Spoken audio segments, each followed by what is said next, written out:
Shall we begin? Why would a good God allow suffering to exist? Does God really exist? Let's begin now.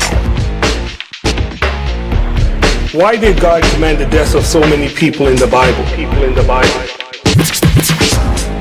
Why does God remain so hidden?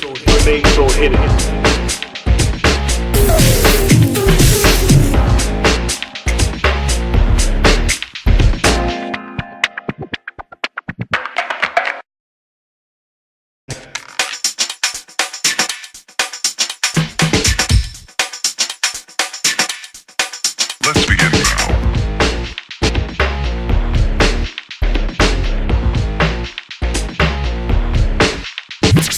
Welcome to the Third Degree. My name is Sule Prince and I'm here with Dr. Tony Costa.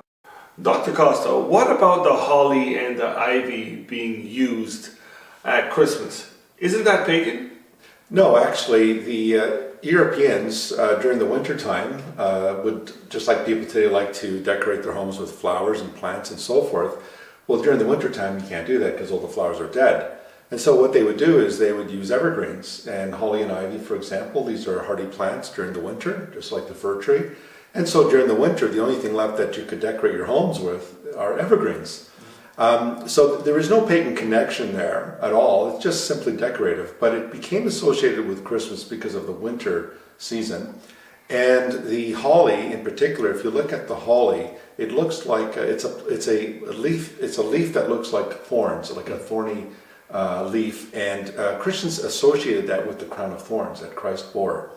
And the ivy were the little red berries.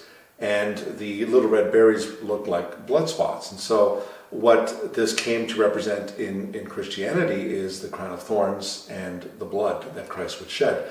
And there's actually a song, The Holly and the Ivy, and I believe it does make reference to this idea of Christ's suffering and sacrifice.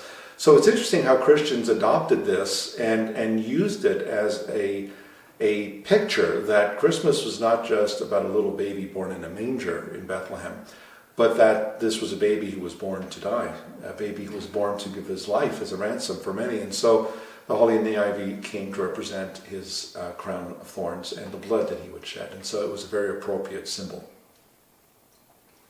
Isn't the practice of kissing under the mistletoe, isn't that pagan as well? Well, the idea of the mistletoe, the Druids were worshippers of the oak tree as well. And the practice of kissing under the mistletoe was not practiced by the Druids. It actually began in the 18th century. And by the 18th century, the Druids were long gone. So there was really no direct connection to them at all.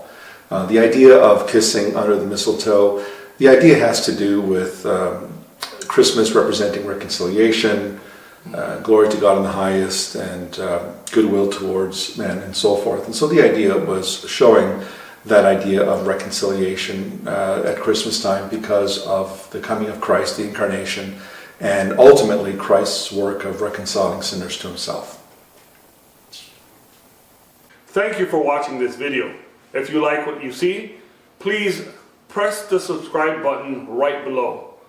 And beside that is the bell icon. If you want to receive all of our notifications of everything that we do, press that icon as well. Thank you.